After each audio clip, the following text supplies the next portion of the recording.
Ben Hogan Golf is back. Log on to benhogangolf.com and you can see how and why the classic name of Ben Hogan is once again reverberating around the game in earnest, at least on the equipment side, because of what he has meant to the game of golf. Since 1953, they have been making absolutely exceptional golf equipment to exacting standards. And here's the best part. Now they can be your tour truck. You can buy directly from Ben Hogan Golf. It eliminates the middleman, so you can be sure that what you need is exactly what you get to play your very best golf, because that's exactly what Ben Hogan strove to do. As we welcome you guys back to TPC River Highlands here for the Travelers Championship. Pleasure to be broadcasting live today and joined by Andrew Novak at the same time. So, Andrew, I guess it came out last week. You were in a pretty marquee group. There's a little pain going on in the ribs. What's happening? Yeah, just intercostal muscle strain. Not an ideal time of the year for it, but I'm playing through it. It's painful at times, typically if it's colder, rain, hacking out a rough. You know, when I played here 2 or 3 years ago when this was not a signature event, I did not remember the rough being 4 inches thick, but I guess they've kind of grown it up for this. So a little bit unfortunate, but make do. I played better than I expected last week, and hopefully I can just keep improving on that. What, tied for 40th? Yeah, I very good. No warm up, or no prep at all. Hadn't hit a ball in 2 weeks. Toughest course in the world. So I was very happy with what I was able to do. Do you think that mentally freed you up at all? A little bit, but it was also tough because it was like when I hit it in the rough, not only was it harder to score, but it was more painful. So it was kind of, I don't know.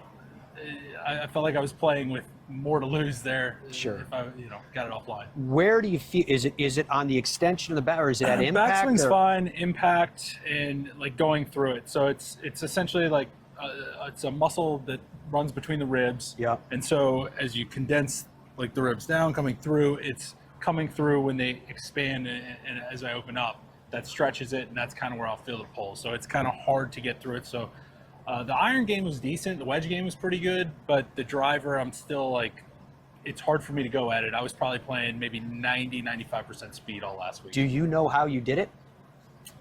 Yeah, I mean, Advil and adrenaline. No, I mean like repetitive motion No, honestly, I think, so I had pneumonia at the PGA Championship. What? And yeah, I have not had great luck with the majors this year. And a lot of coughing from that, and I think I kind of strained something had some rib stuff going, and then I think the weather plus hacking it out of the rough at Memorial, I think aggravated it. Wow. So it was pretty much right when I got home from Memorial, I couldn't do anything for a couple weeks. Did you talk to Xander about it by any chance? I actually did last week. Any insights?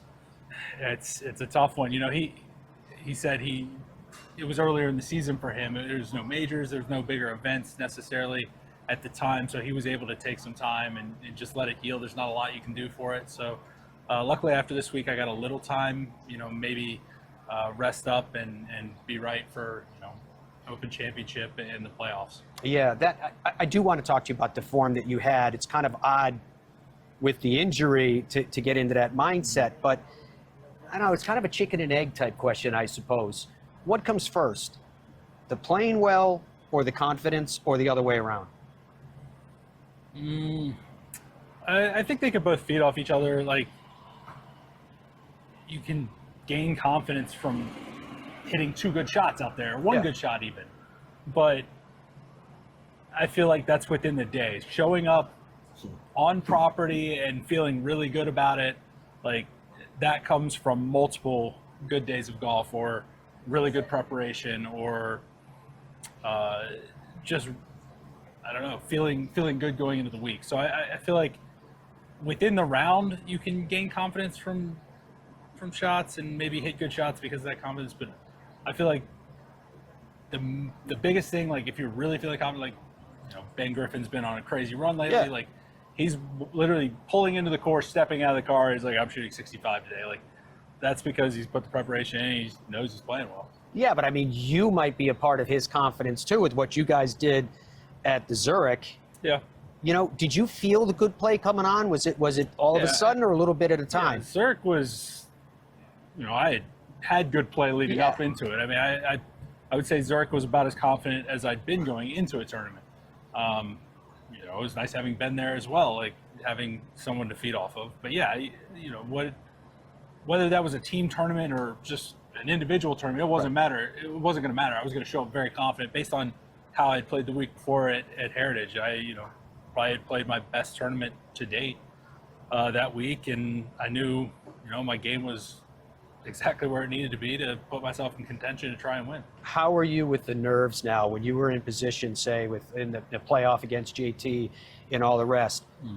Are you at a point right now where you know what to expect and know what your body's going to do? You brought up the word adrenaline. I mean, that you can pump it out there when you can't really feel it coming on. Yeah, I think it is something that ideally you just get better at every time you're in that position. Like, Fair enough. the amount of times, like, the most you can maximize putting yourself in that spot, I feel like you'll just get better and better. Yeah, I guess you could like build up scar tissue technically, but as long as you're being productive about it, like maybe, even if it doesn't go how you want it to go at the end of a Sunday, like you can still learn from things. Yeah. You can still look back on that the next time you're in it. So I truly believe like if I can just put myself in that spot as much as possible, I will continue to get better at it. And it will be easier for me going forward when I'm, in those spots. With 11 career top 10s, with a win now on the PGA Tour in that event and a close call recently as well, did any of that alter your self-perception or did it validate what you already believed about yourself? I think last year was big for like validating to myself that I can play. I think statistically, I hit almost every single one of my goals last year, but like results wise, I hit like almost nothing. It was such a weird year. I think I was 5th on tour in stroke average last year. I was top 25 in total strokes gained. Like crazy good year, but I didn't turn it into anything super productive. I made almost all my cuts, which is great. Yeah. But I just never really finished top 10. Like I had a couple top 10s, but they were all kind of sort of backdoor. They weren't really in contention. And so I think going into last fall, I wanted to make it a point to really try and put myself in contention because I was just kind of sitting there after, I'd missed the playoffs. So I had like a month or so before I started playing the fall schedule. And I was able to kind of sit down and look at my stats. And I'm like, there's no reason I shouldn't be like up there trying to win these golf tournaments. Like I clearly can play. I've done all of these good things on the course, but I'm not getting there. Like there's something holding me back. So basically in the fall, I started trying to change the mindset a little bit on Saturdays to, hey, it's not just, hey, we just made the cut. Like, that's great. It's, hey, now let's go. Be more aggressive?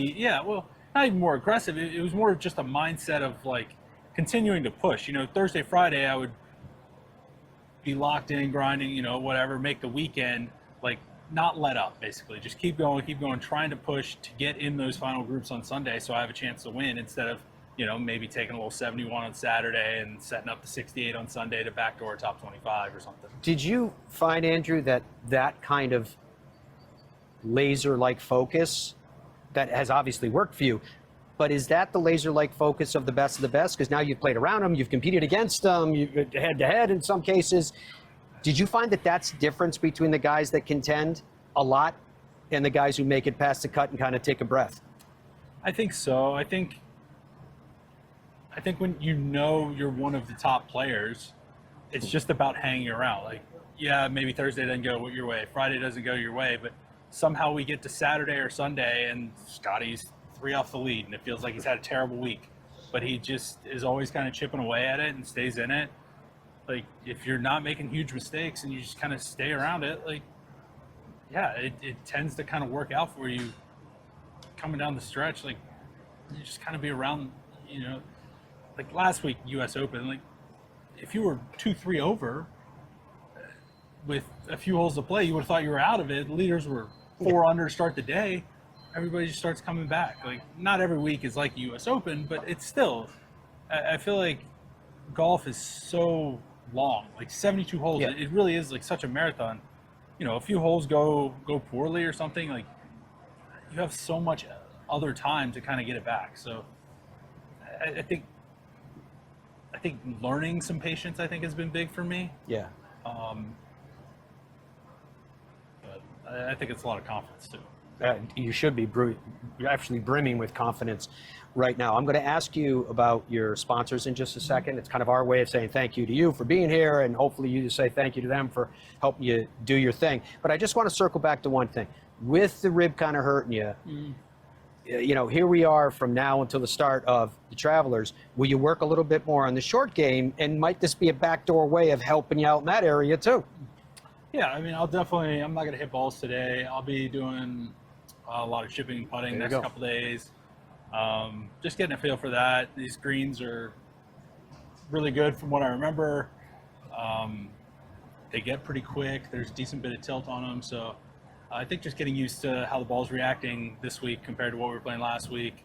I think that's going to be big. I'll probably save some of the swing reps for later in the week and see where I'm at. I mean, it's, you know, by Thursday it could be fine. It could hurt. I don't know. I hope it's a beware of the injured golfer type situation for you. All right, so I was going to ask you about your sponsors. You want to tell us about who you've aligned yourself with? I just want to say thank you to Adidas, Cleveland Strixon, and Dreamfinder Homes. They've been great to me. They've been with me for a while now, honestly, all three of them, Adidas and Cleveland Strixon from the start. So I haven't really changed much up equipment-wise. It's all been good for me. It's just been about me getting better, and yeah. Very impressive. We wish you the very best. Appreciate it. Good to see you.